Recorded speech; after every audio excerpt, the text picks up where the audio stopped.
বিহান ভাই, আমার শাড়িটা পরা শেষ হলে ভেতরে আসুন প্লিজ। পাত্রপক্ষ এক্ষুনি চলে আসবে।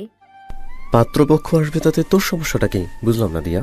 পাত্রপক্ষ কি তোকে দেখতে আসতেছে নাকি বিভা আপুকে?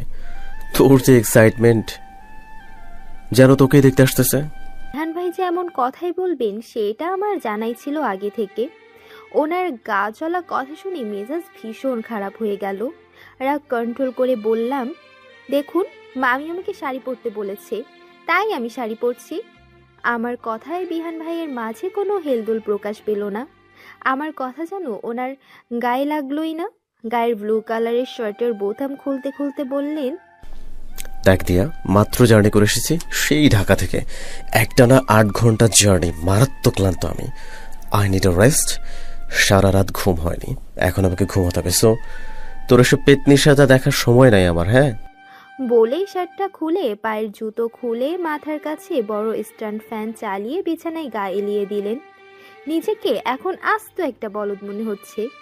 ব্লাউজ আর পেটিকোট পরে দাঁড়িয়ে আছি রুমের মাঝে, গায়ে কোনো মতে শাড়ি পেঁচানো। এখন শাড়িটা ঠিক না করে বাইরেও যাওয়া যাচ্ছে না, কারণ বাইরে অনেক মানুষ। এই একটা রুম ফাঁকা ছিল, আর এখানে এসেই বিপদ। অসহায় দৃষ্টি নিয়ে বিহান ভাইয়ের দিকে তাকিয়ে বললাম, বিহান ভাই প্লিজ 5 মিনিটের জন্য বাইরে যান না, আমি শাড়িটা পরেই চলে যাব। না হলে এভাবে কিভাবে বাইরে যাব? চোখ বন্ধ করে আছেন বিহান ভাই, ক্লান্তিতে কপালে হাত দিয়ে আছেন। চোখ বন্ধ করেই বললেন, তোকে কি আমি শাড়ি পরতে আটকাচ্ছি? বুঝলাম না। আর এটা তোর বাপের রুম না, এটা আমার বাপের তৈরি করা বাড়ির আমার জন্য বরাদ্দ করা একমাত্র রুম। তাছাড়া তোর সাহস হলো কিভাবে আমার রুমে এসে আমাকে রুম থেকে বেরোতে বলার? আমি এখন মারাত্মক ক্লান্ত। যদি আর একটা বার ডেকেছিস, সব খুলে এক পায়ে কান ধরিয়ে রুমের মাঝে দাঁড় করায় রাখবো। ওনার কথা শুনে এই বুক কেঁপে উঠল। এই মানুষের দ্বারা সবই সম্ভব। যা বললেন তা করে বসলে মান ইজ্জতের ফালুদা হয়ে যাবে। রাগের বসে কি করেন বলা যায় না। অসহায় কণ্ঠে আবারও বললাম, আমি আপনার সামনে শাড়ি পরবো না। বিহান ভাই এবার ভ্রু কুঁচকে আমার দিকে তাকিয়ে বললেন, তোর কি আমাকে চরিত্রহীন মনে হয়? জমিন তুই শাড়ি পরবি আর আমি হা করে তাকিয়ে দেখবো? এইসবে আমার এক বিন্দু পরিমাণে ইন্টারেস্ট নাই। ইউ নিউ ভেরি ওয়েল দিয়া, আমাকে চরিত্রহীন প্রমাণ করার জন্য আমার রুমে এসেছিস, তাই না? কাজু বাজু মুখ নিয়ে বললাম, দেখুন, আমি ওভাবে বলিনি। আমার লজ্জা লাগছে আপনার সামনে শাড়ি পরতে। ছোটবেলায় যে খালি গায়ে আমার ঘাড়ে চড়তি, ঠাস ঠাস করে গলা জড়িয়ে ধরে চুমু দিতি, তখন লজ্জা লাগতো না? আমার কাছে সব প্রমাণ আছে। হ্যাঁ, পেন ড্রাইভে সব রাইখা দিচ্ছে। এখন আসছে আমার লজ্জাবতী। কানের কাছে কাউয়ার বাচ্চার মতো কাকা করিস না তো, যা ওয়াশরুমে যা।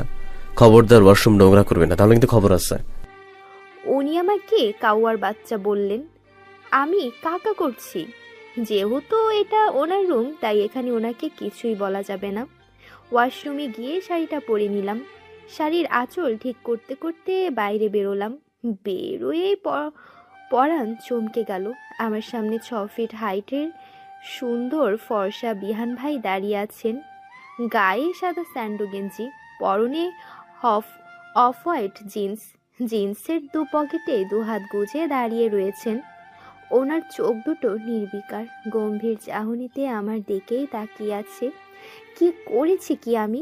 ওয়াশরুমে গিয়ে তো একটা সাউন্ডও করিনি। ভয় ভয় মন নিয়ে বললাম, কি হয়েছে বিহান ভাই? বিহান ভাই আমার চোখের দিকে তাকিয়ে বললেন, ব্লাউজের বোতাম 5টা, একটা খুলে রেখে ফর্সা পেট বরকে রেখেছিস কেন? পেটের তেলটা স্পষ্ট দেখা যাচ্ছে। এটা কি শাড়ি নাকি মশারি যা পরেছিস? শরীরের সব কাঠামো বোঝা যায়। ছি! বিহান ভাইয়ের কথা শুনে চোখ কপালে উঠল আমার। বলেন কি উনি? আমার ব্লাউজের কয়টা বোতাম সেটাও দেখা যাচ্ছে?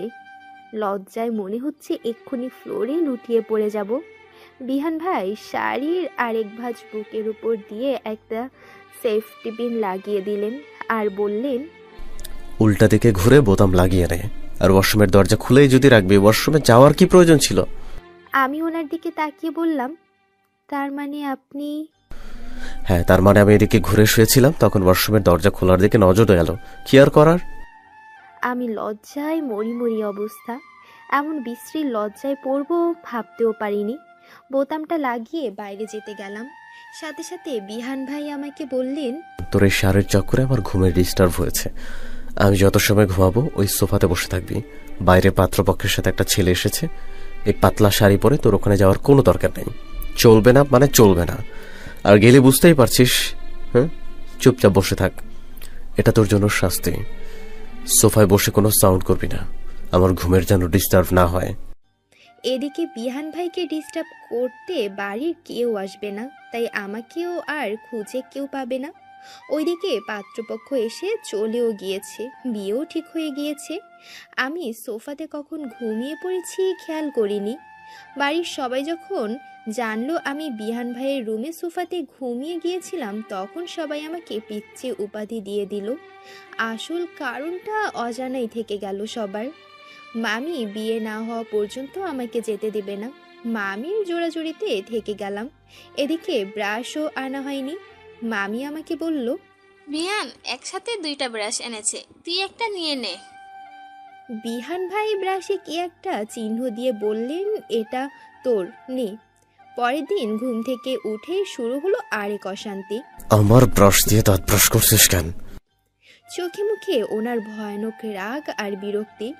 ওনার জিনিস কেউ স্পর্শ করলে তিল থেকে তাল বানিয়ে একাকার করে ফেলেন। কথাটা শুনে ভয়ে আমার পিলে চমকে উঠল। উনি কি আমাকে বকাঝকা দেওয়ার কোনো নতুন সিস্টেম খুঁজে বের করলেন নাকি? আমি কাজু মুখ নিয়ে বললাম, আপনার ব্রাশ হতে যাবে কেন? বিহান ভাই, এটা আমার ব্রাশ। বিহান ভাই আমার দিকে বিরক্তির সাথে তাকিয়ে রইলেন। বিরক্তির জন্য তার কপালে কয়েকটা ভাঁজ পড়ে গিয়েছে। গম্ভীর মুডে বললেন, রাবিশ, ভালোভাবে দেখ, এটা আমার ব্রাশ। আমি খেয়াল করে দেখি আসলেই তো বিহান ভাইয়ের ব্রাশ। কিন্তু এই মুহূর্তে রক্ষা পাওয়া যাবে কিভাবে? বিহান ভাই এখন আমাকে কেটে কুচি কুচি করে কেটে বস্তায় ভরে নদীতে ভাসিয়ে দিবেন। দোতলা থেকে নিচে তাকিয়ে দেখি কতটা দূরত্ব। এখান থেকে পড়লে বাঁচবো নাকি মরবো সেটাই তো বুঝতে পারছি না। কিছু একটা ভেবে বললাম, সেম কালারের ব্রাশ কিনেছিলেন কি জন্য শুনি? ইয়াক, আমি বমি পাচ্ছি এখন। আমি আপনার ব্রাশ দিয়ে জিন্দিগিতে আমি আর খাবার খেতে পারবো না ঘেন্নায়। আমার ভাবতেই গা গুলাচ্ছে, আমি কারো ব্রাশ দিয়ে ব্রাশ করেছি? আমার মুখে এমন কথা শুনে সাত সকালে ওনার মেজাজ আরও বিগড়ে গেল। কিছুক্ষণ দম নিয়ে বললেন, এক্সকিউজ মি, আমার গালে কি গন্ধ আছে নাকি? জীবনে ব্রাশ না করলে সমস্যা নেই, নিজেকে লাকি ভাব যে আমার ব্রাশ ইউজ করার চান্স পাইছিস। আমি কি তোর মতো মহাপিচাস মহিলা? তুই যা, জীবনে তার ঠিকভাবে ব্রাশ করিস না, আজকে ফ্রিতে ব্রাশ পেয়ে ব্রাশ করছিস তাই না? আর ব্রাশে চিহ্ন দিয়ে রাখছিলাম, তবু ভুল হলো কিভাবে শুনি? ওনার এই বিশ্রী কথা শুনে শুনে নিজের রাগ কন্ট্রোলের শক্তি হারিয়ে ফেললাম। রাগে ঘন ঘন নিঃশ্বাস নিচ্ছি। নাক মুখ ফুলিয়ে বললাম, আপনার কি মনে হয় আমি ব্রাশ করি না? আর আমি পিচাস? ফ্রি ব্রাশ পেয়েছি। আপনার মতো ইন্টারন্যাশনাল কৃপণ এই বাংলাদেশে নেই। ইস, এতটুকু চিহ্ন বোঝা যায় নাকি? কিপটামের জন্য একটু বড়সড় চিহ্ন দিতে পারেননি, তাই না? আচ্ছা, তোর যে চোখের সমস্যা আছে সেটা আগে বলবি তো নাকি? এখন দেখছি তোর জন্য কার্ডিওলজি ছেড়ে আয় নিয়ে পড়তে হবে। আমাকে আয় বিশেষজ্ঞ হতে হবে শুধুমাত্র তোর চোখের সমস্যার সমাধানের জন্য। কিসের হাড় নিয়ে পড়াশোনা করেন আপনি, যেখানে মানুষের হাড়ই বোঝেন না? আর আমার জন্য আপনার হাড় নিয়ে গবেষণা করা লাগবে না। হাড়ের ডাক্তার হয়ে কারো হাড় ঠিক করতে পারছেন না, আবার চোখের ডাক্তার হওয়ার শখ? আপনি চোখের ডাক্তার হলে ঘরে ঘরে একজন করে দৃষ্টি প্রতিবন্ধী পাওয়া যাবে। কারণ আপনার এই রাগান্বিত দৃষ্টি যখন একজন পেশেন্ট দেখবে, সাথে সাথে তার চোখ নষ্ট হয়ে যাবে। এমন সময় মামি আর বিভোর ভাই হাজির আমাদের ঝগড়া আটকানোর জন্য। আমার নাম দিয়া। এইবার ইন্টার ফার্স্ট ইয়ারে পড়ি। বিহান নামক হিংস্র প্রাণীটি আমার মামাতো ভাই। মামাতো বোনের বিয়েতে মামা বাড়িতে এসেছি। আমার 2 মামা, বড় মামার ছেলে বিভোর আর মেয়ে বিভা। ছোট মামার ছেলে বিহান ভাই।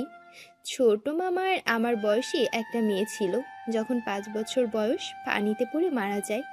মামির জরায়ু ক্যান্সারের জন্য আর সন্তান হয়নি। বড় মামার নাম হাসিবুল ইসলাম, ছোট মামার নাম আরিফুল ইসলাম। ছোট মামির আমার বয়সী মেয়ে পানিতে পড়ে মারা যাওয়ার জন্য আমাকে সেই ছোটবেলা থেকে মেয়ে দাবি করে। আম্মু দুই মামার একমাত্র বোন। বাবার সাথে রিলেশন করে বিয়ে হয়। আমাদের পাশের বাড়িতে আম্মুর বিয়ে হয়। মামারা অনেক বড়লোক আর আমার আব্বুর ফ্যামিলি মধ্যবিত্ত। নড়াইলের ছোট্ট শহরে আমার বেড়ে ওঠা। আম্মুর দুই সন্তানের মাঝে কনিষ্ঠতম সন্তান আমি। আমার বড় ভাইয়া আবির। আমি ছোটবেলা থেকেই বিহান ভাইয়ের শাসনে বড় হয়েছি। শুধু আমি না, কাজিন গোষ্ঠীর প্রত্যেকেই বিহান ভাইকে ভয় পাই। বিহান ভাই ভীষণ পড়াকু ছেলে, আর এদিকে আমরা আড্ডা দিতে ভালোবাসি। মনুষ্য জগতের বাইরের কোনো ধাতু দিয়ে তৈরি উনি। এবার ঢাকা মেডিকেল কলেজের প্রথম বর্ষে উনি। এত সময় ওনার সাথে ব্রাশ নিয়ে আমার ঝগড়ার সমাধান করতে এগিয়ে এলেন মামি আর বিভোর ভাই। আমি মামিকে দেখেই বললাম, মামি, আমি এজন্যই বলেছিলাম বিয়ের দিন আসবো, খেয়ে চলে যাব, আগে থেকে আসবো না। ব্রাশটা তুমি আমাকে দিলে, আর সেটা নিয়ে আমাকে কি পরিমাণ বাজে কথা শোনালো তোমার ছেলে। মামির আমার প্রতি স্নেহ বরাবরই বেশি, তাই মামি বিহান ভাইকে বললেন, বিহান, আমি দিয়াকে বলেছিলাম যে তুই একসাথে 2টা ব্রাশ এনেছিস। দিয়া যেন একটা নেই, কারণ ও ব্রাশ আনতেই ভুলে গিয়েছিল। আম্মু, ও এমন গবের সেটা আগে থেকে জানতাম। আমি গতকাল এই ব্রাশে চিহ্ন দিয়ে রাখছি। এই স্টুপিড তাও ভুল করছে। ব্রাশের মতো একটা ইম্পর্টেন্ট জিনিস আনতে যে ভুলে যায়, বোঝো তাহলে তার মন কেমন। দিয়াকে বিয়ে দিলে তো জামাই সাথে নিতে ভুলে যাবে আম্মু। বিভোর ভাই বললেন, দেখ বিহান, সামান্য ব্রাশ নিয়ে আমাদের দিয়াকে আর কিছুই বলবি না। ব্রাশ তোকে আমি কিনে দিচ্ছি, চল তো বোন। মানুষ মানুষকে এতটা অপমান কিভাবে করতে পারে, তাও এই হৃদয়হীন মানুষটাকে না দেখলে জানতাম না। আগে যদি জানতাম উনি বাড়িতে আসছেন, তাহলে আমি কিছুতেই যেতাম না। উনি বাড়িতে নেই বলেই তো গিয়েছিলাম। আমাকে বিরক্ত করতে না পারলে তো ওনার পেটের ভাত হজমই হয় না। সেই ঢাকা থেকে কি বিয়ে খেতে এসেছেন নাকি, নাকি আমাকে বিরক্ত করতে এসেছে? রাগে অপমানে ফুঁসতে ফুঁসতে বাড়িতে ঢুকলাম। মুখ প্যাঁচার মতো দেখে আম্মু বলে উঠল, কিরে, সাত সকালে তুই? তোর মামিরা তোকে নিয়ে গিয়েছে তাদের বাড়িতে অনুষ্ঠান, একটু হাতে হাতে সাহায্য করার জন্য, আর তুই কিনা গিয়ে পড়ে পড়ে ঘুমিয়েছিস। এই ঘুমের জন্য জীবনে কিছুই করতে পারলি না। ঘুম আর টিভি দেখা ছাড়া তোর জীবনে আছেটা কি? ওদিকে আমার বিহানকে দেখো, ছেলেটা বই পড়া ছাড়া কোনো দিকে মনই নেই। এখনকার যুগে আমার ভাতিজার মতো অমন ছেলে দেখা যায়? লাকে একটাও পাওয়া যাবে না। ওর বয়সী ছেলেরা যা করে বেড়াচ্ছে, তাছাড়া আমাদের বিহান দেখতে যেমন সুন্দর, অন্য ছেলে পেলে হলে এতদিনই কত কেলেঙ্কারি ঘটাতো তার ঠিক নেই।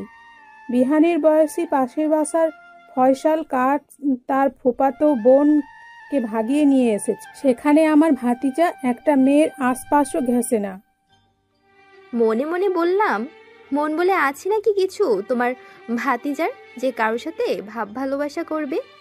আর যে মেজাজ, একটা মেয়েও টেকবে না, গ্যারান্টি দিলাম।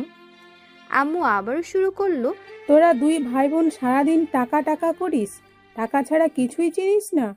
তোর ভাইকে কাল বাইক কিনে দিতে হবে, আগে যেটা ছিল তাতে তার হবে না। সব তোর বাবার আশ কারাতে হয়েছে। ওই মানুষটা ছেলে মেয়ে দুটোকে মানুষ করতে দিল না। এমনিতে মেজাজ চরম বিগড়ে আছে আমার। এইদিকে আম্মু হয়েছে ওনার জাতের মতোই। বিহান ভাই আর আম্মুর মাঝে কোনো তফাৎ নেই। রসকস বলে কিছু আছে বলে মনে হয় না। আচ্ছা, বাবা আম্মুর সাথে এতদিন কাটালো কিভাবে, সেটা ভেবেই সন্দেহ হয় আমার। আম্মু আর বিহান ভাইয়ের কথা সারাদিন বই পড়ো, ফাও আড্ডা দেওয়া যাবে না। এই বিহান ভাই আম্মুর ছেলে হয়ে আর আমি মামির মেয়ে হয়ে জন্ম নিলেই বাঁচতাম। কিভাবে যেন সব উল্টে পাল্টে গিয়েছে। রাগ কন্ট্রোল করে বললাম, ও আমরা কি এখন ইনকাম করি? এখন তোমাদের কাছে চাইবো নাকি অন্য কারো কাছে চাইবো? কেন? বিহান যে ডাক্তারি পড়ে এত বড় জায়গা লেখাপড়া করছে, কই সে তো বাড়ি থেকে টাকা নেয় না। ক্লাস 1 থেকে ফার্স্ট, 5-এ বৃত্তি, 8-এ বৃত্তি, এসএসসিতে জেলার মাঝে প্রথম হয়েছিল, এসএসসিতেও তাই। একবারেই ঢাকা মেডিকেলে চান্স পেয়েছে। বিহান নিজের খরচ নিজেই চালায়, লাকেও অমন ছেলে নেই। তুই তো বিহানের পা ধোয়া পানির খাওয়ারও যোগ্য না। আম্মু দয়া করে তোমার ওই ভাতিজার গুণগান অফ করবা। প্লিজ। শুধু লেখাপড়া শিখলেই তো হয় না, মানুষের সাথে ভালো ব্যবহারও শিখতে হয়। একটা থাপ্পড় মারবো, বেয়াদব মেয়ে একটা। ছেলেটা তোর কত ভালো চায়, সারাক্ষণ ফোন দিয়ে দিয়ে ফুপি, দিয়াকে কিন্তু ডাক্তারি পড়াতে হবে। আমি চাই দিয়া ঢাকা মেডিকেলে চান্স পাক, আর তুই তারই বদনাম করছিস। সত্যি করে বল তো, ঠিক কি অন্যায় করেছিস? নিশ্চয়ই এমন কিছু করেছিস আর বিহান বকা দিয়েছে। দেখো আম্মু, আমি কিছুই করিনি। এমন সময় বাবা এসে আমার মাথাটা তার বুকের সাথে নিয়ে বললেন, দেখো সঞ্জিদা, আমার দিয়ে আমাকে একটু বকাঝকা করবা না। আমার মেয়ের যত টাকা লাগে নিবে, খরচ করবে। হ্যাঁ, তুমি তো আদর দিয়ে বাদর করেছো। শোনো, আমার একটাই মেয়ে, আর আমি ওকে ডাক্তারি পড়ানো আমার স্বপ্ন। তোমার আদরে তা আমি নষ্ট হতে দেব না। বাবা আমাকে বললেন, মা, তোমার বিহান ভাই যা বলে তোমার ভালোর জন্যই বলে। বড়রা একটু একটু শাসন করেই থাকে। দোতলায় দাঁড়িয়ে সবগুলো দাঁত বের করে হাসছে রিয়া। ওর হাসি দেখে মেজাজ চরম পর্যায়ে পৌঁছে গেল আমার। আজ ব্রাশের গোষ্ঠী উদ্ধার করব এমন পণ করলাম। আচ্ছা, এই রিয়াটার এমন উদ্ভট হাসি দেওয়ার কারণ কি? আমাকে কি জোকার লাগছে? অসহ্য। ঘরে গিয়ে জোরে দরজাটা লাগিয়ে দিলাম, দিয়ে শুয়ে রইলাম। আম্মুর ডাকাডাকির পরও উঠলাম না। অবশেষে আম্মু এসে জোর করে খাবার মুখে গুজে দিল। দুনিয়ার এই আরেকটা অসহ্য কাজ, সেটা হলো খাবার খাওয়া, যা আমার একদমই পছন্দ নয়। খাবার খাওয়ার পরই বমি হয়, যার জন্য অলওয়েজ সুপারি খাওয়া শুরু করেছি। এটা যদি গ্রেট বিহান ভাই জানতে পারে, না জানি কতগুলো বাজে কথা শোনাবে। সকাল 10টার দিকে বিভোর ভাই আমাদের বাড়িতে এলেন। রিয়া আর আমি দুজনে আমার রুমে শুয়ে শুয়ে গেম খেলছিলাম। হঠাৎ বিভোর ভাইকে দেখে অবাক হয়ে গেলাম। কিরে দিয়া, কাউকে কিছু না বলে চলে এলি যে বোন? দেখুন বিভোর ভাই, আমি আর জীবনেও আপনাদের বাড়িতে যাব না। আর ওনাকেও বলে দিবেন আমাদের বাড়িতে যেন না আসে। আমাদের ত্রিসীমানায় যেন ওনাকে না দেখি। বিহানের বিরুদ্ধে আমরা যুদ্ধ ঘোষণা করব, তবুও রাগ করিস না। রিয়া বলে উঠল, বিভোর ভাই, আপনি নিজেই তো বিহান ভাইকে দেখে তো করেন। আপনি আর দিয়া যে বিহান ভাইয়ের নামে আজে বাজে কথা বলেছেন, আমি তার ভিডিও রেকর্ড করেছি। এইগুলো বিহান ভাইয়ের সামনে বলতে পারবেন? বিহানকে কি আমরা দুই ভাই বোন ভয় পাই নাকি? দেশটা কূটনীতিকদের বসবাস হয়ে গিয়েছে দিয়া। বিভোর ভাই, আপনাকে বললেন তো আজ বিহান ভাইয়ের দরবারে নালিশ নিয়ে যাব। রিয়া, চুল কেটে ন্যাড়া বানিয়ে দেব কিন্তু। বিভোর ভাই বললেন, দিয়া দেখ তোর জন্য কি এনেছি। কি এনেছেন বিভোর ভাই? বিভোর ভাই একটা ম্যাজেন্ডা কালারের নীল পালিশের লিপস্টিক আমার হাতে দিয়ে বলল, এই নে, এটা দিয়ে সাজুগুজু কর, দেখবি মন ভালো হয়ে গিয়েছে। আমি লাফিয়ে উঠিয়ে বললাম, বিভোর ভাই, ইউ আর গ্রেট। আমি এই নেল পালিশটারই অর্ডার দিয়েছিলাম অনলাইনে, কিন্তু তারা বলল এই কালার নাকি শেষ। হাতে পায়ে সব আঙ্গুলে ম্যাজেন্ডার কালারের নেল পালিশ পরলাম, ঠোঁটে লিপস্টিক পরে সাথে সাথে হাত পায়ে সুন্দর পিক তুলে ফেসবুকে পোস্ট করে দিলাম। আর তাতে সাথে সাথে হাহা রিয়াক্ট মেরে দিলেন বিহান ভাই, আর বিধিগিস্তা কমেন্ট করলেন। যে কমেন্টে 100টা হাহা রিয়াক্ট দিয়েছে পাবলিক, অথচ আমার কোনো পোস্টে এই 100 রিয়াক্ট হয় না। এমন জঘন্য কালারের নেইল পলিশ পরে ফেসবুকে ছবি আপলোড দিয়ে সব সুন্দরীদের অপমান করার অধিকার তো নাই। সব সুন্দরীদের পক্ষ থেকে আমি বিদ্রোহ ঘোষণা করলাম। প্রতিবন্ধীদের মতো হাতের নখ সবগুলো ব্যাকা। হ্যাঁ, নখের ময়লা ঢাকতেই কি নীল পলিশ পরছিস? ও হ্যাঁ, কেনার নাম নিয়ে দোকানে গিয়ে কি এটা ফ্রিতেই পরে এসছিস নাকি? ও হ্যাঁ, কেনার নাম নিয়ে দোকানে গিয়ে ফ্রি মাইরে আসছিস না? এইভাবে ধান্দাবাজি করে আর কত মানুষ ঠকাবি? হ্যাঁ, কিনবি না ভালো কথা, রোজ বিভিন্ন দোকান থেকে নীল পলিশ পরে আসার কি দরকার? ধান্দাবাজের বংশ। লিপস্টিকও কি ফ্রিতে নিয়ে আসছিস? আচ্ছা, আমাকে ওনার বাড়ি থেকে অপমান করে শান্তি হয়নি, এখন পাবলিক প্লেসে এসে প্র্যাকটিস নষ্ট না করলেই হচ্ছে না। রাগে ছবিগুলোই ডিলিট দিয়ে দিলাম। এদিকে রিয়া হেসেই যাচ্ছে। হাসতে হাসতে গড়াগড়ি খেতে খেতে বলল, দিয়া জানিস, আশপাশে একজন আসছে। কে আসছে? বিহান ভাই তোর ক্রাশ। বিহান ভাই আমার কোন জন্মের ক্রাশ ছিল রিয়া? আমি কি আর তা বুঝি না? ভয় পাও বলে প্রকাশ করতে পারো না, আবার মনে মনে ক্রাশকে একাকার অবস্থা। উনি আসছেন, রেডি থাক। তোর কপালে কি আছে সেটা এই মুহূর্তে বলা যাচ্ছে না। তোকে কে বলল? কাকিমণি আসতে বলেছে, অনেকদিন পর বিহান ভাই আসছে, আহা কি আনন্দ। বিহান ভাই আসছেন, উনি যতটুকু টাইম বাড়িতে থাকবেন আমি বাড়িতে থাকবো না। আম্মুকে গিয়ে বললাম, আম্মু আমি একটু ডাক্তারের কাছে যাচ্ছি, গিয়েই চলে আসবো। আম্মু কপালে হাত দিয়ে বলল, ওই দেখি আবার জ্বর এসেছে কি না। না তো, জ্বর নেই। কোনো সমস্যা হলে বিহানকে দেখা। আম্মু প্রথমত সে এখনো ডাক্তার হয়নি, তাছাড়া আমার হার্টে প্রবলেম নেই। তোর বাবা আসলে বাবার সাথে যাস। আম্মু হুমায়ুন কাকার কাছে যাচ্ছি, মাথায় পেইনের ওষুধ নিয়েই চলে আসবো, 5 মিনিটেরই তো ব্যাপার। যাওয়ার সময় রিয়াকে সাথে নিয়েই যাস। রিয়াকে না নিয়ে একাই রওনা দিলাম। পাশেই মেহনুবা আপুদের বাসা, আজ ওদের ওখানে থেকে আসবো ভাবছি। হুট করে আমার পেছন থেকে ভূতের মতো বলে উঠল, এই যে এই ভর দুপুরে কোথায় যাচ্ছেন? কথাটা শুনে চমকে গেলাম। আবার বিহান ভাই! হাজার রাগ হলেও ওনার সামনে প্রকাশ করার সাহস আমার নেই, তাই শান্ত কণ্ঠে বললাম, দেখুন বিহান ভাই, বংশ নিয়ে কিছু বলবেন না। ও বাবা, তা যাওয়া হচ্ছে কোথায় শুনি, বেয়াদব মহিলা? আমি ডাক্তারের কাছে যাচ্ছি। আর বেয়াদবের কি করলাম? আজকাল বড়দের দেখে সালাম দেয়া কি ভুলে গেছিস নাকি? আমি যে তোর বড় মুরব্বী, আমাকে দেখে একটা সালাম তো দিতে পারিস। আশ্চর্য, উনি কি ভুলে গিয়েছেন আজ আমার সাথে কি কি করেছেন?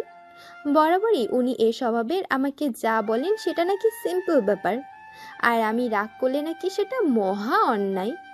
কিছু না বলে হাঁটতে শুরু করলাম। উনি আমার পেছন পেছন হাঁটতে বললেন, তোকে দেখে তো একটু অসুস্থ মনে হচ্ছে না? এইভাবে সেজে গুজে আটা ময়দা মেখে কি ডাক্তারের কাছে যাচ্ছিস, নাকি ডাক্তারের হার্ট ফেল করাতে চাচ্ছিস? কোথায় আমি মেকআপ করেছি? সামান্য একটু লিপস্টিক আর নেল পালিশ লাগিয়েছি, তাও এটা বিবর ভাইকে আমাকে কিনে দিয়েছে। আপনার মতো হারকিপটা তো আর কেউ না, জীবনে কিছু দিয়েছেন আমায়? মেকআপ করিসনি তাহলে মুখে এগুলো সাদা সাদা কি ভেসে উঠেছে? ঠিকভাবে মেকআপ করতে পারিস না তাহলে মেকআপ করতে যাস কেন? দেখুন, তাতে কি আপনার কোনো সমস্যা? হ্যাঁ, তোকে দেখে আমি ভয় পেয়েছি। দিন দুপুরে চোখের সামনে দিয়ে পেতনি সেজে গেলে তো ভয় পাবই। এলাকার বাচ্চা কাচ্চা দেখলে নির্ঘাত ভয় পেত। তোর জন্য পুরো খুলনা বিভাগের অলিতে গলিতে কবিরাজের আসর বসবে। খুলনার ছেলে হয়ে আমার বিভাগের এত বড় ক্ষতি আমি হতে দিতে পারি না। এদেশে কুসংস্কার ছড়িয়ে দিতে চাস নাকি? রাগি রাগি চোখে বিহান ভাইয়ের দিকে তাকিয়ে রইলাম। এই অসহ্য মানুষকে কেন আমার সামনে বারে বারে আসতে হবে? কি থেকে কোথায় নিয়ে গেল? বিহান ভাই আমার চুল টেনে ধরে বললেন, আমার টাকার দাম আছে বুঝছিস, এসব হাবি যাবি জিনিস কিনে টাকা নষ্ট করতে আমি পারবো না। তবে পেতনিদের দেখার শখ থেকেই বিভোরের কাছে পুরো ঢাকা শহর খুঁজে ম্যাজেন্ডা কালারের লিপস্টিক আর নীল পলিশ খুঁজে এনে দিয়েছিলাম। সে যে অনলাইন জগতে এগুলো খুঁজে বেড়াচ্ছিল ভেবে নিজেকে অপরাধী লাগছিল। তাকে সামান্য জিনিস দিতেই ঢাকা থেকে আমার 8 ঘন্টা জার্নি করে নড়াইলে আসা, তাকে ম্যাজেন্ডা কালারের লিপস্টিকে এতটা জাদু করে না লাগলেও পারতো। তার রূপসাগরে আমাকে ডুবিয়ে না পারলেও পারতো। তার হাত পায়ের নখে অপরূপ সৌন্দর্যের সমার দেখে ছেলেদের এত প্রশংসা আমার ঠিক হজম হচ্ছিল না, তাই তাকে রাগিয়ে দিয়ে ফেসবুক থেকে পোস্টার ডিলিট দেয়া। ওনার দিকে তাকিয়ে দেখি সাদা টি শার্ট, কালো জিন্স, হাতে ঘড়ি, পায়ে স্লিপার। এই ফর্সা সুন্দর স্মার্ট ছেলেটা একরাশ স্নিগ্ধতা নিয়ে হাঁটছেন আমার পাশ দিয়ে। সত্যি কথা বলতে এই নিয়ে বহুবার ক্রাশ খেয়েছি ওনাকে দেখে, কিন্তু এ কথা জানলে কি আস্ত রাখবেন আমায়? এখানে বাঘের ভয়, সেখানেই রাত পোহায়। যার ভয়ে আম্মুকে বলে ডাক্তার দেখানোর নামে মিথ্যা বলি আওড়ালাম, সেই বিহান ভাইয়ের সাথেই রাস্তায় দেখা। বাধ্য হয়ে আবার ঘরের মেয়ে ঘরেই ফিরে এলাম। আমার জীবনের সবথেকে বড় সমস্যার নাম বিহান ভাই, যাকে মনে মনে সহস্রবার গালি বকা দিয়েছি, অথচ সে আমার সামনে এলে আমার রীতিমতো হাঁটু কাঁপাকাঁপি শুরু হয়। সেই ছোটবেলা থেকে এই যন্ত্রণা নিয়ে বেড়ে উঠেছি। বিহান ভাইয়ের অ্যাটিটিউড কি ভাববা! কেউ ওনার ইগোতে আঘাত করলে আর জীবনও তার সাথে কথা বলবেন না। আগ বাড়িয়ে কোনো মেয়ের সাথে কথা বলতে যান না। সোশ্যাল মিডিয়াতে অ্যাক্টিভ না, আর অ্যাক্টিভ থাকলেও একান্তই নিজের পার্সোনাল কাজে। ফ্রেন্ড লিস্টে আজাইরা কেউ নেই। ওনার লিস্টে অ্যাড থাকা জনগণ ওনাকে কোনো পাবলিক গ্রুপ বা মেসেঞ্জার গ্রুপে অ্যাড দিলে সাথে সাথে ব্লক। ওনার মেসেঞ্জারে অযাচিত কল দেওয়া যাবে না। মোট কথা উনি মানুষটাই অদ্ভুত। কিন্তু ওনার সমস্যা আমাকে নিয়ে। আমাকে বিরক্ত করাটাকে ওনার জন্মগত অধিকার বলে মনে করেন। আমাদের কাজিন গোষ্ঠীর সবাই বিহান ভাইয়ের বিশাল বড় ফ্যান। বিহান ভাইয়ের হ্যাঁতে হ্যাঁ মিলাবে, নাতে না মিলাবে। বাসায় ঢুকে দেখি আম্মুর রান্না প্রায় শেষ। বিভোর ভাই রিয়া, রিয়ার পিচ্চি একটা বোন আছে, আমাদের সবার আদরে আয়রা। তিনজনে টিভি দেখছে। আয়রা সারা দিন পাকা পাকা কথার বুলি আওড়াতে থাকে। বিহান ভাইয়ের ভীষণ ভালোবাসার একটা অংশ জুড়ে আছে আয়রা। আয়রা ছুটে গিয়ে বিহান ভাইকে জড়িয়ে ধরল। বিহান ভাই আয়রাকে কোলে তুলে নিয়ে একটা চকলেট দিল হাতে। আমি বাসায় ঢুকতেই আম্মু বলে, "কি রে দিয়া, ডাক্তার দেখিয়েছিস?" রিয়া যায়নি দেখে আমি বিহানকে বলেছিলাম আসার সময় তোকে যেন নিয়ে আসে, আর সাথে করে যেন ডাক্তার দেখিয়ে নিয়ে আসে, কারণ তুই তো নিজের সমস্যা ঠিকভাবে গুছিয়ে বলতে পারিস না। বিহান ভাই আমার দিকে তাকিয়ে বললেন, ফুপি, তোমার মেয়ের যে অসুখ সেটা সব ছোটখাটো ডাক্তারে সারবে না। কেন, বিহান দিয়ার কি হয়েছে? ফুপি, তোমার মেয়ে বই না পড়ার অজুহাতে অসুখের ভান ধরেছে। ডাক্তার বলেছে ওর কিছুই হয়নি। আমার সন্দেহ হচ্ছিল, হঠাৎ ওর অসুখ অসময়ে কিভাবে এলো। ডাক্তার না দেখিয়ে আম্মুকে ডাহা মিথ্যা বলে দিল বিহান ভাই। মিথ্যা বলে মিটমিট করে হাসছে। ওনার হাসিতে আবার কোনো সাউন্ড নেই। রাগ করে নিজের রুমে গিয়ে ইচ্ছা করছিল সব ভেঙে ফেলি, কিন্তু কিছু ভাঙলে বিহান ভাই কি আস্ত রাখবেন আমায়? কিভাবে রাগ মেটানো যায়? এই মুহূর্তে আমাকে কিছু একটা করতেই হবে। হঠাৎ বিহান ভাইয়ের দেওয়া নেল পালিশের দিকে নজর গেল। রিমুভার না পেয়ে ব্লেড দিয়ে নেল পালিশ তোলার চেষ্টা করলাম। ওনার প্রতি রাগ, ওনার জিনিস তুলে শোধ নিব। হঠাৎ করে শোষ গতিতে রুমে প্রবেশ করলেন বিহান ভাই। ওনার পা থেকে মাথা পর্যন্ত ভালোভাবে দেখলাম আমি। রুমের মাঝ বরাবর এসে দাঁড়িয়েছেন। ওনার পারফিউম থেকে অসম্ভব সুন্দর ঘ্রাণ আসছে। ওনার সব পারফিউম ইউনিক থাকে। কোথাও গেলে নিজেকে ভীষণ পরিপাটিভাবে করে নিয়ে যায়। মানুষটাই পরিপাটি আর গোছানো। দুই প্যান্টের পকেটে হাত গুজে দাঁড়িয়ে আছেন। কপালে কয়েকটা ভাঁজ পড়ে গিয়েছে। ভ্রু বাঁকিয়ে বললেন, কি করছিস? মাথা নিচু করে বললাম, বিশ্রী হাতে এত সুন্দর কালার ঠিক মানাচ্ছে না, তাই। পুলিশ তোর বাপদাদার সম্পত্তি বেচে কেনা না, বুঝলি? আমার জমানো টাকা থেকে কিনেছি। আমার টাকা মানে হালাল টাকা, তোর বংশের মতো সুদ ঘুষের বাটপারি টাকা নয়।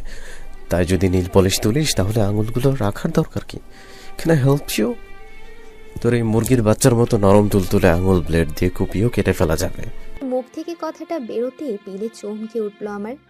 এখানে এসেছেন নিশ্চয়ই কোনো মতলবে এসেছেন।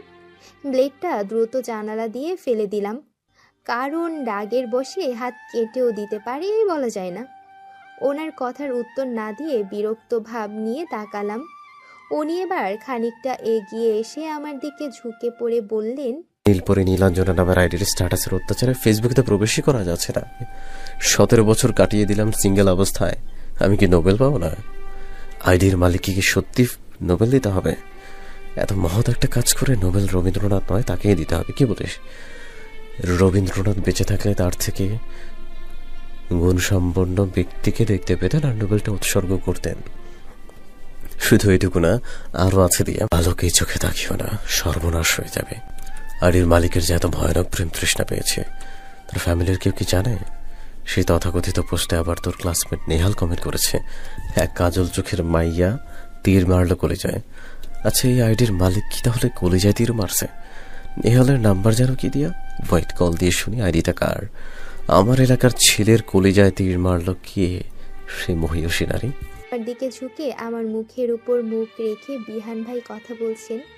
ঠোঁট কাঁপছে আমার। ভয়ে কাঁপা কাঁপা ঠোঁট নিয়ে বললাম, নেহালের নাম্বার নেই। বিহান ভাই আবারও ভ্রুকুচকে বললেন, আচ্ছা দিয়া, আমার যদি ভুল না হয় আমি কি গেস করবো আইডিটা কার? বলেই পকেট থেকে ফোন বের করে ওনার ফেসবুক ব্রাউজারে দেখালেন আইডিটা। ওনার ফোনেই লগ ইন। হৃৎপিণ্ড চমকে উঠল আমার। উনি আমার ফেক আইডির নাম কিভাবে জানলেন? ভয়ে ভীত হরিণের মতো কাঁপছি। তাহলে কি সব কমেন্টও পড়েছেন? আমি এখনই কেঁদে দিব ভাব। উনি আমার আইডি হ্যাক করলেন কিভাবে? বিহান ভাই আমাকে মেরেই ফেলবেন। চোখ বন্ধ করে যত সূরা দোয়া মনে মনে পড়ছি, এবারের মতো যেন বেঁচে যাই। বিহান ভাই রেগে আছেন কিন্তু প্রকাশ করছেন না। আবার বললেন, আমি 15 দিন পরে ফেসবুকে প্রবেশ করে দেখি আইডি মাত্র 15 দিনে 8,000 ফলোয়ার। আমি অবাক হয়েছি। আর 8 বছরের আইডিতে 8টা ফলোয়ার নাই, আর 15 দিনে 8,000 ফলোয়ার। অ্যামেজিং ব্যাপার, তাই না?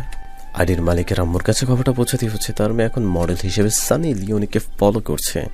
আম্মু জানলে আমাকে মেরে ফেলবে। বিহান ভাইয়ের মতি গতি ভালো মনে হচ্ছে না।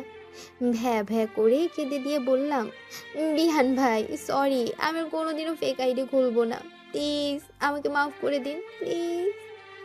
ভয়ে চোখ বন্ধ করে রইলাম। উনি আবারও ঝুঁকে বললেন, কি ভয় লাগে, তাই না? খুব ভয়। আমি কেঁদেই যাচ্ছি। এত ভয় যখন তোর নির্দিষ্ট আইডিতে থাকতে আর একটা ফেক আইডি খুলছিস কেন?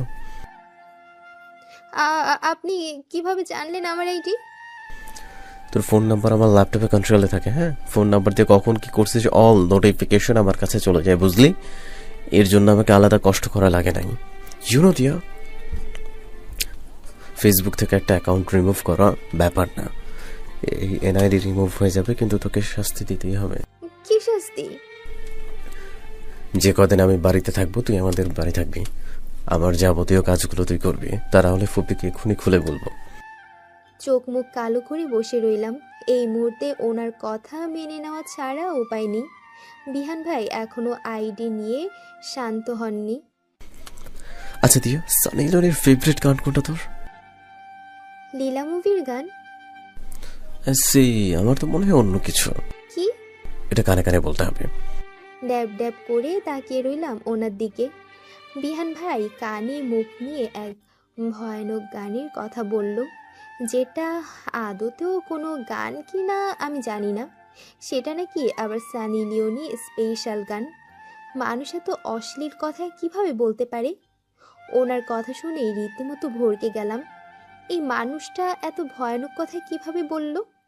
আমি বিহান ভাইকে বললাম, মোটেও না, আমার নামে অপবাদ দিচ্ছেন। গানটা কি গেয়ে শোনাবো? ওটা আবার গাওয়া যায় নাকি? হ্যাঁ যায়, তো তোর শুনতে ইচ্ছে করছে আমি জানি দিয়া। মোটেও না, আপনার গাইতে হবে না। ওকে, গান আমি গেলাম না। তবে এটা বল, তুই তোর এই ঠকবাজ বংশের মতো মানুষ ঠকানো কবে শিখলি? আমি কিভাবে মানুষ ঠকালাম? এই যে তুই সিঙ্গেল না হয়ে ফেক আইডি খুলে ইয়াং ছেলেদের হার্ট ভেঙে দিচ্ছিস, এটা তো মানুষ ঠকানো, রীতিমতো দুর্নীতি।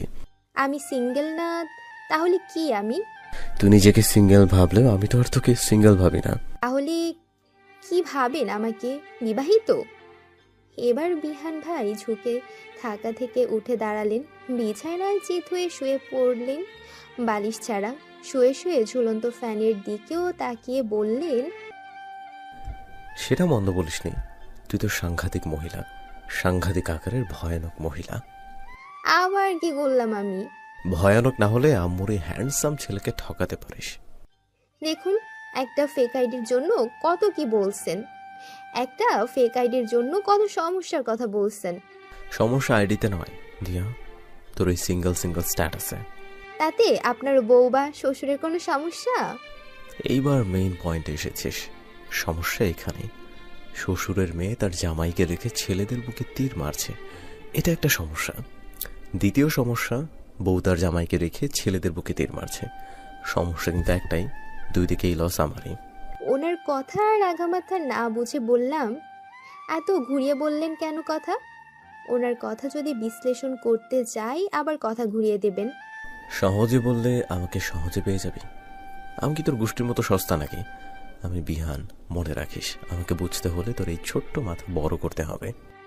বলে আমার রুম ত্যাগ করলেন। পরন্ত বিকালে ব্যাগপত্র গুছিয়ে রিয়াকে নিয়ে রওনা হলাম মামাদের বাসায়। এখনও রোদের আজ কমেনি। উত্তপ্ত রোদে ভ্যাপসা গরমে অতিষ্ঠ জীবন। কিছুতেই যেতাম না, কিন্তু ওই রাক্ষসের ব্ল্যাকমেলের জন্য যাচ্ছি। রিয়া ছাড়া কোথাও যাওয়ার অভ্যাস নেই আমার, তাতে আবার বিভাপুর বিয়ে, সে কারণে রিয়াকে নিয়ে যাওয়াটা আরও বেশি করে। যাওয়ার সময় আয়রাটা কান্নাকাটি করেছে বিহান ভাইদের বাসায় যাব, বাধ্য হয়ে আয়রাকেও সাথে নেওয়া। বিহান অন্তপ্রাণ আয়রা, এই পিচ্চি আয়রাকে যতটুকু গুরুত্ব দেয় আমাকে যদি তার ছিটে ফোটাও দিতেন নিজেকে ধন্য মনে করতাম। এক বিশাল বিরক্তি নিয়ে যাচ্ছি বিরক্তি হাউসে। অটোতে গেলে 5 মিনিটও লাগে না মামাদের বাসায়। জেলা পরিষদের সামনে চকচকা দোতলা বিল্ডিংটা মামাদের। রাস্তায় দাঁড়িয়ে আছি এমন সময় আলিফ ভাইয়াকে দেখলাম রাস্তা দিয়ে যাচ্ছে। আমাদের দেখে নিচ থেকে দাঁড়িয়ে গেল আলিফ ভাইয়া। স্বভাবসুলভ হাসি দিলেন আমাদের দেখে। আলিফ ভাইয়া আমার মেজ কাকির বোনের ছেলে। আমার বাবার 3 ভাই 1 বোন। আমার বাবা বড়। মেজ কাকার 1 ছেলে 1 মেয়ে, তোহা আর তিয়াস। মেজ কাকাদের সাথেই থাকে আলিফ ভাইয়া। ফুপ্পির 1 মেয়ে, মেহনু বাপু, রিয়া আর আমরা একই বাড়িতে থাকি। মেজ কাকিরা আলাদা বাড়িতেই থাকে। রিয়ার বাবা এখনো বাড়ি করেনি, তাছাড়া বাবা বলেছেন যেহেতু ছেলে নেই তাই তড়িঘড়ি করে এক্ষুনি বাড়ি করারও দরকার নেই। ছোট কাকু কুয়েত থাকে, এই কারণে আরও বেশি করে রিয়া আর আমরা একসাথেই থাকি। আলিফ ভাইয়া আমাদের দেখে মিষ্টি একটা হাসি দিয়ে বলেন, কি ব্যাপার, কোথায় যাচ্ছ তোমরা? রিয়া বারবার একটু ফাজিল টাইপের। বাড়ি থেকে 2 মিনিট না হাঁটলে অটো পাওয়া যাবে না। গা এলিয়ে দাঁত সবগুলো বেরিয়ে দিয়ে আলিফ ভাইয়াকে বলে, জানেন আপিল ভাইয়া, আপনাকেই মিস করছিল দিয়া, তাও ভীষণ মিস করছিল। আমি আপনার নাম্বারে ফোনও দিয়েছিলাম, কিন্তু ফোনটা অফ পাচ্ছিলাম। আলিফ ভাইয়া দৃষ্টিহীনভাবে কয়েকবার চোখের পলক ফেলে বলল, দিয়া আমায় মিস করছিল? অ্যামেজিং ব্যাপার, কিন্তু কেন? এই যে ভারী ব্যাগটা দিয়ে ক্যারি করে আনতে পারছিল না, তাই যদি আপনি একটু হেল্প করতেন দিয়ার খুব ভালো লাগতো। রিয়ার হাতে একটা চিমটি কেটে বললাম, এসব কি বলছিস? রিয়া বিড়বিড় করে বলল, একদমই চুপ, আগে ব্যাগটা পাস করে নিন। বলদ মার্কা একটা হাসি দিয়ে বললাম, আলিফ ভাইয়া হেল্প আস। বলেই রিয়ার দিকে আরেক বিরক্তি নিয়ে তাকালাম। আলিফ ভাইয়া মারাত্মক একটা হাসি দিয়ে বলল, দিয়া বললে একটা ব্যাগ কোনো, তোমাদেরও মাথায় নিয়ে হাঁটতে পারবো। রিয়া বলল, না না আপিল ভাইয়া, আমাদের নেওয়া লাগবে না, আপাতত এই ব্যাগটা নিন, তাতেই আমরা হ্যাপি। আলিফ ভাইয়া বলল, তা কোথায় যাচ্ছ তোমরা? আমি বললাম, বিভাপুর বিয়ে কাল গায়ে হলুদ, আপনারা কাকিমণিদের সাথে চলে আসবেন কিন্তু। আলিফ ভাইয়া বলল, দিয়া, বিহান ভাই এসেছেন, কিন্তু সাবধান। ও আচ্ছা, উনিও এসেছেন তা তো জানতাম না। অটোতে করে জেলা পরিষদের সামনে গিয়ে নামলাম। মামাদের বাড়িতে প্রবেশ করার সময় আয়রা ঘ্যান ঘ্যান করছে, আমি কোলে উঠবো, পায়ে ব্যথা করছে। আমি আর হাঁটতে পারছি না। আমি একটা ধমক দিয়ে বললাম, এই তুই হাঁটলি কখন রে? এলাম তো অটোতে করে, তোর জন্য 30 টাকা খরচ হলো, না হলে আমি আর রিয়া হাঁটতে হাঁটতে চলে আসতাম। রিয়া বিরক্ত হয়ে বলল, দিয়া, আমি কিন্তু বিয়ে বাড়িতে এনজয় করতে এসেছি, আর জ্ঞান জ্ঞান আমি সহ্য করতে পারবো না। তুই নিয়ে এসেছিস, তুই সামলা। ও কেমন ফাজিল তুই জেনে শুনেই নিয়ে এসেছিস। আমি আয়রার কোনো দায়িত্ব নিতে পারবো না বলে দিলাম। এমনিতে টেনশন মাথায় নিয়ে জমের বাড়ি প্রবেশ করেছি। সকালে ব্রাশ নিয়ে আচ্ছা অপমানিত হয়ে বিকালেই আবার সে বাড়িতে আসতে হচ্ছে। আয়রা ঘ্যান ঘ্যান করেই যাচ্ছে। জোর করেই হাঁটিয়ে বাড়িতে প্রবেশ করালাম। এই টাইমে সবাই হয়তো ঘুমিয়েই আছে, কাউকে দেখা যাচ্ছে না। হয়তো দুপুরে খেয়েই ঘুমিয়েছে সবাই। রিয়া সোজা বিভাপুর ফ্ল্যাটে গেল। 2 মামার 2টা বাড়ি, একসাথেই করা, উঠান একটাই। 2 মামার ফ্যামিলিতে এত মিল, কে কখন কার বাড়ি খাচ্ছে ঘুমাচ্ছে কোনো কিছুরই ঠিক নেই। বিহান ভাইয়ের আম্মু আমাকে দেখে হাত থেকে ব্যাগটা নিয়ে বলল, দিয়া, তোর সাথে ভীষণ রাগ করেছি আমি। আমি বললাম, কেন মামি? এই যে সকালে না বলে চলে গেলি, পরে বিহান আমাকে 1000বার অনুরোধ করেছে, আম্মু প্লিজ দিয়াকে বুঝিয়ে নিয়ে এসো। আমিও বলে দিয়েছি তুই ওর সাথে খারাপ ব্যবহার করেছিস, তুই যা। তুই দিয়াকে যদি আনতে পারিস তাহলে নিয়ে আয়, না হলে থাক, পরে দেখলাম তোদের বাসায় গিয়ে তোকে নিয়ে আসলো। হ্যাঁ মামি, তোমার ছেলের হুকুমের গোলাম আমি। আমাকে ছোট মানুষ পেয়ে যা ইচ্ছা তাই বলে। ওনার অত্যাচার থেকে বাঁচার জন্য একটা রিক্সাওয়ালা দেখে পালিয়ে যেতে হবে। তোর কপালে রিক্সাওয়ালা ছাড়া ভালো কিছু ডিজার্ভ করিস বুঝি। পেছনে তাকিয়ে দেখি ব্লু জিন্স আর অ্যাশ কালারের গেঞ্জি পরে দরজায় এসে দাঁড়িয়েছেন বিহান ভাই। ওনার কোলে আয়রা গলা জড়িয়ে ধরে আছেন। হঠাৎ ওনাকে দেখে কথা বলা অফ হয়ে গেল আমার। অসম্ভব সুন্দর আর স্নিগ্ধ লাগছে ওনাকে। এর আগেও বহুবার ক্রাশ খেয়েছি ওনাকে দেখে। এক 22 বছরের যুবক দাঁড়িয়ে আছে আমার সামনে। ওনার মাঝে কোনো কিছুরই কমতি নেই। না আছে ফর্সার কমতি, না আছে স্মার্টনেসের। যেমন ব্রিলিয়ান্ট তেমনি রাগী, আবার এক মুহূর্তে মানুষের রাগ পানি করে দিতে পারেন। বিহান ভাইয়ের একটাই সমস্যা, নিজের রাগ কন্ট্রোল করতে পারেন না। এমনিতে সবার সাথে হাসি ঠাট্টা ফান ভালোই করেন উনি, তবে অতিরিক্ত না। কিন্তু উনি রেগে গেলে ভিন্ন কথা, এক মহা তাণ্ডব শুরু হয়। ওনার সমস্যা বেশিরভাগ ক্ষেত্রে ওনার মনের কথা বুঝে নিতে হবে। সেটা না হলেই রেগে যাবেন। মাঝে মাঝে মামা মামি হাঁপিয়ে যায় কী নিয়ে রাগ হলো সেটা ভাবতে ভাবতে। রাগের কারণ কাউকেই বলেন না। পৃথিবীতে আমি একটা মাত্র মানুষ যাকে বিরক্ত আর রাগানোর জন্য হলেও টাইম নষ্ট করেন উনি। বিহান ভাইয়ের দিকে তাকিয়ে বললাম, কেন, কি মনে হয় আপনার? আমার মনে হয় তোর মতো অত্যাচারকে দেখলে নিরীহ রিক্সাওয়ালা মামারা ভয় পাবে। এমন জালিম মেয়ে জেনে শুনে কে বিয়ে করবে শুনি? মামা মানে? আপনার কি মনে হয় মামার বয়সে কেউ আমার কপালে জুটবে? জীবনে প্রথমবার একটা জিনিস অতি সহজেই বুঝে গেলি। তোর ব্রেইনের অনেক উন্নতি হয়েছে দিয়া। যাক, ফুপির মনের ইচ্ছে এবার পূরণ হওয়ার মতো একটা চান্স আছে। তুই ডাক্তারিতে চান্স পেলেও পেতে পারিস, তবে সব মামা হলেই যে বয়স্ক হবে সেটা নয়। যদি আদিম যুগে ফিরে যাস তাহলে দেখবি মামা ভাগ্নে সব একই বয়সে আছে। ওনার বিরক্তিকর কথা অলরেডি শুরু হয়ে গিয়েছে। ক্র্যাশ ফ্রাইস যা খেয়েছিলাম রাগে উড়ে গেল। নিজেও খানিক বিরক্ত নিয়ে বললাম, আমি অত্যাচারী হলাম কিভাবে শুনি বিহান ভাই? শুধু কি অত্যাচারে রাজাকার হয়েছিস তুই? যেভাবে শিশু নির্যাতন করছিস তোর নামে শিশু নির্যাতন মামলা দিতেই হবে। কি সাংঘাতিক মহিলা তুই! তা না হলে এভাবে এতটুকু ফুটফুটে বাচ্চার ওপরকে নির্যাতন করে? কোন বাচ্চা? সাথে সাথে আয়রার দিকে চোখ গেল আমার। এই আয়রাটা নির্ঘাত উল্টাপাল্টা নালিশ দিয়েছে। চোখ দিয়ে আয়রাকে ভস্য করতে ইচ্ছে হচ্ছিল। আয়রার দিকে রাগে রাগে চোখ নিয়ে তাকাতেই বিহান ভাই বললেন, তুই কি তোর বাপদাদার মতো হইছিস নাকি? রাগ আর হুমকি দেখায় প্রমাণ লোপট করতে চাস? কিসের প্রমাণ?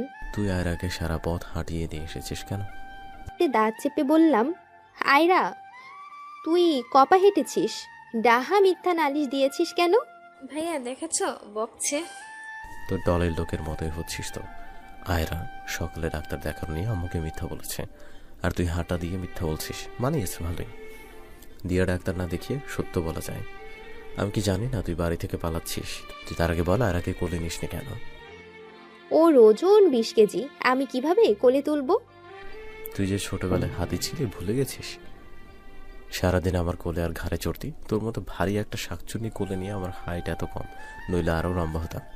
6 ফিটের পরও আরো লম্বা হওয়ার ইচ্ছা আছে আপনার? লম্বা হওয়ার আফসোস মেটেনি আপনার? এর বেশি লম্বা হলে মেয়ে পাওয়া যেত না তাহলে। এত লম্বা মেয়ে নেই কোথাও, সব আমার মতো 5 ফিট 2 এর মেয়ে দেশে। লম্বা ছেলেদের জন্ম হয়েছে খাটো মেয়েদের জন্য, সো মানিয়ে নিতে পারবো। মামি কখন বেরিয়ে গিয়েছে খেয়ালও নেই। আমি ওনার অসহ্য কথাগুলো না শুনে নিজেও বেরিয়ে গেলাম। ছাদে গিয়ে বেত লাফাচ্ছি আমি। আমাকে দেখে বিভা আপু, বিভোর ভাই রিয়া আমার কাছে এগিয়ে এলো। বিভা আপু আর বিভোর ভাই খুবই আদর করেন আমাকে। বিভা আপু বলল, রিয়া আমি কিন্তু তোর হাতে মেহেদি পরবো। রিয়া তুই এত ফর্সা হচ্ছিস কিভাবে বলবি? এমনি ফর্সা মানুষ পুরো বিদেশি লাগছে। বিভোর ভাই রিয়ার দিকে তাকিয়ে বলল, রহিম চাচার দোকানে স্পেশাল নাইট ক্রিমের অর্ডার দিয়েছে রিয়া। রিয়া তো অলওয়েজ নাইট ক্রিম মাখে। একটা বিজ্ঞাপন দেখতে না, জামাইল্লার বউ এত ফর্সা হলো কেমনে? রিয়া সেই জামাইল্লার বোর্ড থেকে নাইট ক্রিমের নাম শুনেছে। রিয়া বিভোর ভাইয়ের দিকে তাকিয়ে বলল, ঠিক বলছেন, কালো মানুষ তো কি করব। বিভা আপু হেসে দিয়ে বলল, তোরা এত ফাজিল কেন? রিয়া ছোটবেলা থেকেই অনেক ফর্সা, বিভোর ভাই রাগাতেই এমন বলেছেন। গায়ের রং আমারই চাপা। আমাদের আড্ডার মাঝে এসে প্রবেশ করলেন বিহান ভাই। এক হাত পকেটে আর এক হাত দিয়ে ফোন স্ক্রল করছেন। ওনার পূর্ণ দৃষ্টি ফোনের দিকে। ভ্রুকুচকে আমার দিকে একবার তাকালেন, ফোন প্যান্টের পকেটে রেখে বললেন, বীর আহমেদ শুভ কোথায়? বিভোর ভাই বললেন, সকালে আসবে বলল। মেহনবার শুভর মাঝে কি চক্কর চলে? বিভোর ভাই বললেন, কেন? মিহি শুভকে ট্যাগ দিয়ে স্ট্যাটাস লিখছে, ভালো হয়ে যাও মফিজ। আমি চিন্তিত আছি শুভ কতদিন ব্রাশ করে না সেটা নিয়ে। আবির ভাইয়াকে মামা বাড়ির সবাই শুভ নামেই ডাকে। দুনিয়ার সব মনে হয় বিহান ভাইয়ের চোখেই পড়ে। নিচ থেকে মামি ডাকছে। নিচে গিয়ে নুডলস করে আয়রাকে খানোর চেষ্টা করছি। আয়রা ছুটতে ছুটতে গিয়ে বিহান ভাইয়ের রুমে প্রবেশ করলো। আমিও আয়রার পেছনে পেছনে গেলাম। এমন সময় বিহান ভাইও রুমে প্রবেশ করলেন।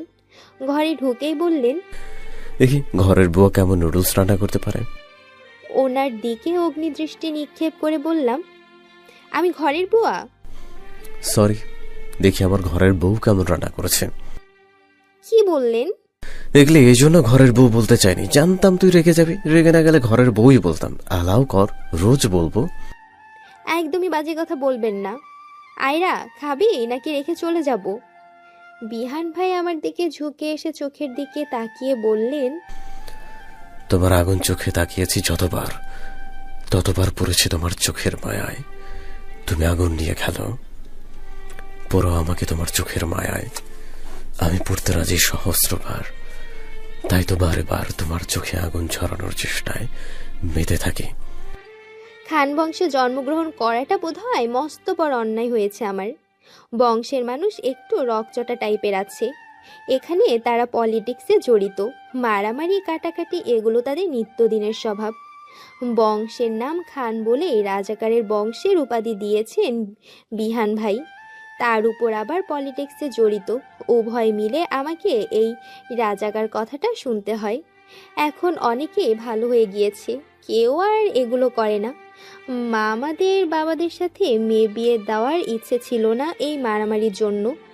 নানা তো রীতিমতো বলেই দিয়েছিলেন, বিয়ে হলে ও থাকবে জেলে, তোর আর এ জন্মে সংসার করা হবে না। বাবা বলেছিল সে বিয়ের পর এগুলো ত্যাগ করবে, তবুও নানা রাজি ছিল না।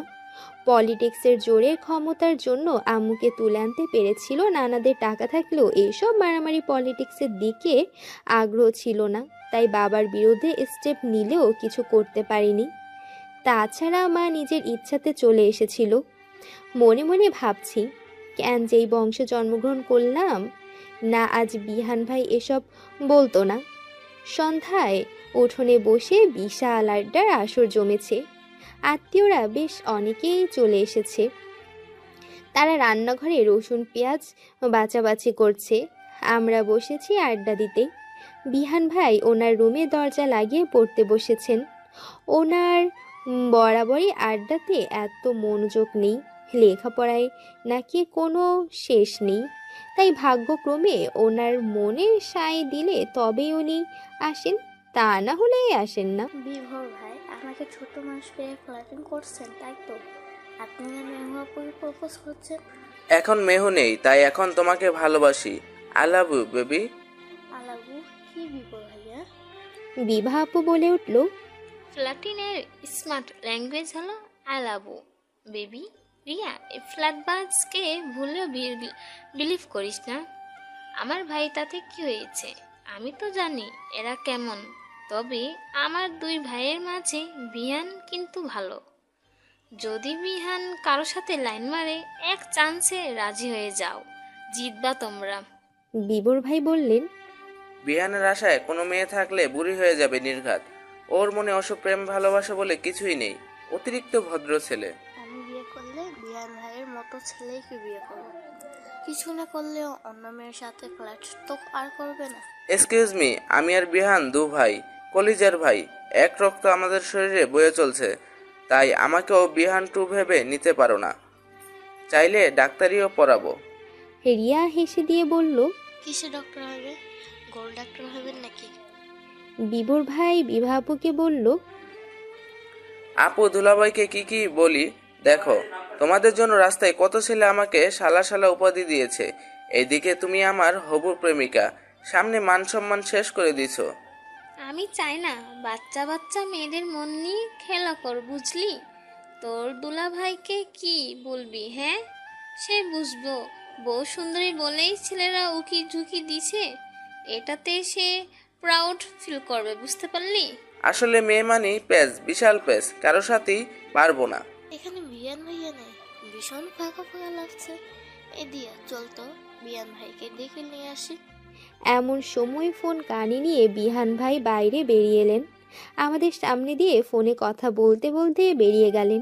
আমাদের দিকে একবার ঘুরেও দেখলেন না। এক হাত দিয়ে ফোন কানে, আরেক হাত ট্রাউজারের পকেটে পোড়া। কোথায় যাচ্ছেন উনি? ওখান থেকে দেখা যাচ্ছে বিহান ভাই সামনের একটা বিকাশের দোকানে গেলেন। বিভোর ভাই বলে উঠলেন, দিয়া, বিহান মনে হয় ওর ফ্রিল্যান্সিং এর পেমেন্ট পেয়েছে। বিহান ভাইয়ের পেমেন্ট নাকি ব্যাংকে আসে? ও তো একটা কাজ করে না, অনলাইনে যাবতীয় কাজ করে, কিছু পেমেন্ট বিকাশও আসে। দেখছিস না, বিকাশের দোকানে ঢুকলো, নিশ্চয়ই পেমেন্ট তুলতে গেছে। চল একটু ফাও খেয়ে আসি। আমি তো বলেই দিলাম কিছুতেই যাব না, কিন্তু বিভোর ভাইয়ের জোড়াজোড়িতে গেলাম। বিহান ভাই দোকানের এক কর্নারে দাঁড়িয়ে ফোনে কথা বলছেন। দেখো মামু, I'm not single and I have a cool friend. Please try to understand. I love her so much. ফোনের ওপাশ থেকে কি বলছে শোনা যাচ্ছে না। বিহান ভাই বললেন, বিলিভ না করলে I'm very sorry. আমি রিলেশন আছি, জাস্ট এতটুকু বললাম। সে কে, নাম কি করে এগুলো শেয়ার করতে আগ্রহী নয়। এটা পার্সোনাল ইস্যু। আশা করবো আমাকে আর এই ধরনের প্রস্তাব দিবে না। আমি, বিভোর ভাই আর রিয়া থমকে গেলাম। বলে কি বিহান ভাইয়ের গার্লফ্রেন্ড আছে? রীতিমতো শকড আমরা। মাথায় আকাশ ভেঙে পড়ল। উনি রিলেশনে আছেন? ফোন কেটে দিয়ে বিহান ভাই আমাদের দিকে তাকিয়ে ভ্রুকুচকে বললেন, তোরা এখানে? বিভোর ভাই বলেন, তুই চকবার খাওয়াবি, তার জন্য এসেছি। বিহান ভাই আয়রার হাতে একটা চকবার দিয়ে বললেন, আয়রা কাউকে দিবা না, একা একা খাবা। বলেই চলে গেলেন। মুখের উপর অপমানের বিশাল এক ভান্ডার ছুড়ে দিয়ে চলে গেলেন। এইভাবে অপমান কেউ করে? খাওয়ার চিন্তার থেকে আমরা গবেষণা শুরু করলাম বিহান ভাইয়ের গার্লফ্রেন্ড কে হতে পারে। হঠাৎ বিভোর ভাই বলে উঠলেন, বিয়ে করলে ডাক্তার ছেলেকেই করব। তোহা স্ট্যাটাস দিয়েছে আর বিহান লাভ রিয়াক্ট দিয়েছে তোহার পোস্টে। কথাটা শুনেই মনের মাঝে জ্বলে উঠল। বিহান ভাই তোহা আপুর সাথে? সিরিয়াসলি? না হলে বা লাভ রিয়াক্ট দিবে কেন? একটা রিয়াক্ট দিতে তো অনেক সময় লাগে ওনার কাছে। মানে উনি মনে করেন এটা অনেক টাইমের ব্যাপার। সেই মানুষ লাভ রিয়াক্ট দিয়েছে, তাহলে কি তোহাপুর সাথেই? আমরা তিনজন গভীর গবেষণায় লিপ্ত। মনের মাঝে চিনচিন ব্যথা শুরু হলো আমার। কেন তা জানি না, বিহান ভাইয়ের গার্লফ্রেন্ড আছে, এটা আমি মেনে নিতে পারবো না। ইচ্ছে করছে কেঁদে দিতে। আবার এসে উঠানে বসলাম। হঠাৎ দেখি বিহান ভাই মেসেজ করেছেন, দিয়া একটু আমার রুমে আসবি? কোনো রিপ্লাই দিলাম না রাগে। কলও দিচ্ছেন, কেটে দিলাম কল। আমার কাজিনের সাথে প্রেম, তাহলে আমাকে রাখা হচ্ছে কেন? যাবই না ওনার কাছে। এরই মাঝে বিভাপুর দুইটা ফ্রেন্ড এসেছে, পাশেই তাদের বাসা, নিলয় আর আসিফ ভাইয়া। আসিফ ভাইয়া বলে উঠলেন, দিয়া, দিন দিন এত কিউট ছানা হচ্ছে কেন? প্রেম টেম করো নাকি? এই কিউট হচ্ছি? আমি তো কালো। এত ফর্সা শরীর নিয়ে নিজেকে কালো দাবি করলে পাপ হবে। বিহান ভাই আবার মেসেজ দিয়েছেন, 1 মিনিটে কফি নিয়ে উপরে আয়। পারবো না। তোর সময় কিন্তু 1 মিনিট নইলে কপালে কষ্ট আছে। আমি আপনার রাখা কাজের বুয়া না, হুকুম করলেই যেতে হবে। সিন হলো, কিন্তু আর রিপ্লাই দিল না। আবার মেসেজ দিলাম, ভালোই তো, ফেসবুকে মেয়েদের পোস্টে লাভ রিয়াক্ট দিচ্ছেন। 30 মিনিট হয়ে গেছে, সিনই করলেন না। এদিকে উনি মেসেজ সিন করছেন না, সে নিয়ে রাগ হচ্ছে। আবার উনি প্রেম করেন, তা নিয়েও রাগ হচ্ছে। নিজের কাজিন নিজের ক্রাশকে প্রপোজ করেছে, ভাবতে গিয়ে একটা ফিলিংস হচ্ছে আমার। রাগে আচ্ছা মতো আয়রাকে মারলাম। আয়রাটা ভ্যা ভ্যা করে কাঁদছে। দোতলায় তাকিয়ে দেখি ভয়ানক রাগের দৃষ্টি নিয়ে তাকিয়ে আছেন বিহান ভাই। কি নিয়ে রেগে গেলেন উনি? আমাকে ডেকেছে যায়নি? আমি কি এতটাই ইম্পর্টেন্ট নাকি ওনার কাছে যে আমি না গেলে উনি রাগ করবেন? নাকি অন্য কিছু হয়েছে? ঘড়িতে রাত 9টা বাজে। সিদ্ধান্ত নিলাম কফি নিয়ে যাব আর তোহা আপুর ব্যাপারে জানতে চাইব। মামির কাছ থেকে কফি নিয়ে ওনার রুমে গেলাম। টেবিলের উপর কফির মগ রাগে রাগে রাখতে গিয়ে ওনার ল্যাপটপের উপর খানিকটা পড়ে গেল আর ল্যাপটপের পাশে রাখা সব কাগজে লেগে গেল। বিহান ভাই চট করে উঠে টি টেবিলে জোরে একটা লাথি মেরে আমাকে আচ্ছা জোরে ধমক দিয়ে বললেন, একটা কাজ ঠিকভাবে করতে পারিস না, তাহলে করতে চাস কেন? তোর কোনো আইডিয়া আছে কাগজগুলোতে ঠিক কি কি ইম্পর্টেন্ট জিনিস আছে? এখন আবার সারা রাত বসে বসে আমাকে এগুলো করতে হবে?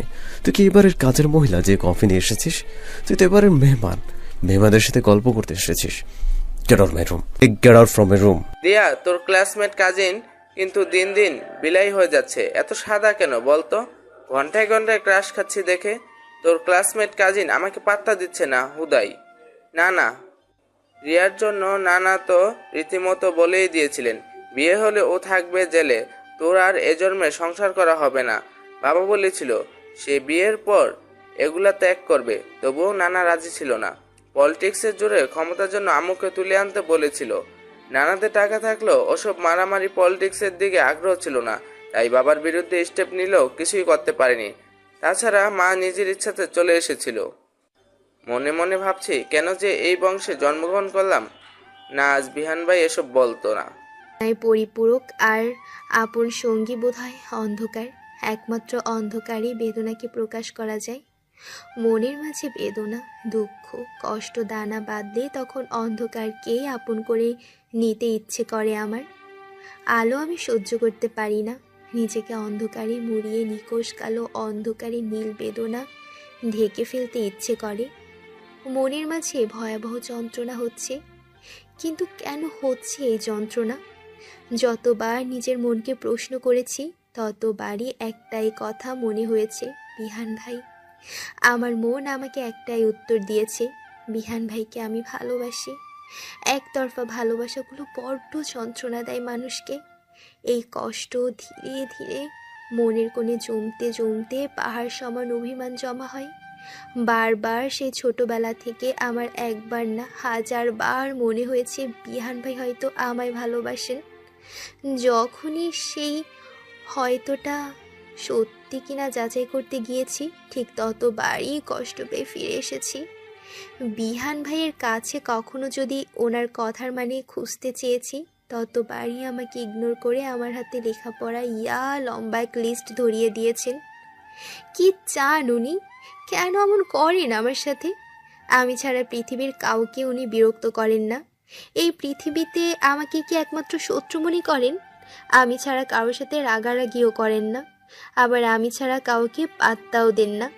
আমাকে রাগিয়ে দেওয়ার কথা বলবেন, আমাকে রাগিয়ে দেওয়া কথা বলবেন, এই আবার সেই রাগ ভাঙিয়েও ছাড়বেন। কখনো ওনাকে বুঝতে পারি না আমি। নিজেকে প্রকাশও করেন না। যদি কখনো ডাকি পৃথিবীর যে প্রান্ত থেকে হোক ছুটে আসবেনই, কিন্তু এসেই বকা দিবেন। ওনার ভয়ানক রাগের জন্য কখনো জোর করে প্রশ্ন করতে পারি না, কি চান কি আপনি? এমন প্রশ্ন করলেই ঠাস করে কয়েকটা থাপ্পড় দিবেন তা ঠিক নেই। আমিও ভয়ানকভাবে বিরক্ত হই ওনার প্রতি। কিন্তু দিন শেষে ঘুমের মাঝে আবার ওনাকেই স্বপ্নে দেখি। সবসময় মনে হতো ধীরে ধীরে বিহান ভাই আমার জীবনে আসবেন। আজ বিহান ভাই রিলেশনে গিয়েছেন, এটা আমি মেনে নিতে পারছি না। কেন বিহান ভাই আপনি আমায় ভালোবাসতেন না? কেন অন্য প্রেমিকদের মতো সারাদিন ধমক না দিয়ে একটা কাঠগোলাপ দিয়ে বললেন না ভালোবাসি দিয়া? বিহান ভাই যে আমার সাথে সত্যি মজা করেন তার প্রমাণ আজ পেয়েছি। ওনার জীবনে অন্য কেউ আছে, সেটা হয়তো তোহা আপুই। ইয়ারফোন কানে গুজে আমার ফেভারিট গানটা প্লে করলাম। গানটার ফিমেল ভার্সনটা আমার হৃদয় ছুঁয়ে যায়। এই গানটা শুনলে মনে হয় বিহান ভাইকে আমার পক্ষ থেকে ডুয়েট করা। ধীরে সে মেরি জিন্দেগি মে আনা, ধীরে ধীরে সে মেরি দিল কো চুরানা, तुमसे प्यार हुआ है कितना जाने जाना, तुमसे मिलकर तुमको है बताना। গানটা শেষ হলেই আরেকবার প্লে হচ্ছে। আমাদের বাড়ির এক্সট্রা রুমে গিয়ে শুয়ে রইলাম। রাতে মামি বারবার খাওয়ার জন্য অনুরোধ করলেও খেতে পারলাম না আমি। আমাদের বাড়ির তথাকথিত এক আত্মীয় এসে আমার পাশে শুয়ে আমাকে বিভিন্ন প্রশ্ন করছিলেন। কারো কোনো প্রশ্নের উত্তর দেওয়ার মতো মুড ছিল না আমার। বিরক্ত হয়ে উঠে বেলকনিতে রাখা ডিভাইনের উপর গিয়ে ঘুচি করে শুয়ে পড়লাম। অজান্তে কখন ঘুম চোখে ধরা দিয়েছে আমি জানি না। হঠাৎ ঘুমের মাঝে স্বপ্নতে বিহান ভাইয়ের দেখা পেলাম। বিহান ভাই আমাকে ডিভাইন থেকে কোলে তুলে নিলেন। আমিও ঘুমের মাঝে ওনার গলা জড়িয়ে ধরলাম। আধো আধো কণ্ঠে বললাম, আপনি আজ আবার এসেছেন আমার স্বপ্নে। আপনি রোজ কেন আসেন বিহান ভাই আমার স্বপ্নে? যে এত ভালো ব্যবহার করেন আর বাস্তবে এত খারাপ ব্যবহার কেন করেন? সারাক্ষণ এত বকাবকি করেন বিহান ভাই, সব সময় কেন বকেন আমায়? উনি আমার মুখের দিকে তাকিয়ে বলছিলেন,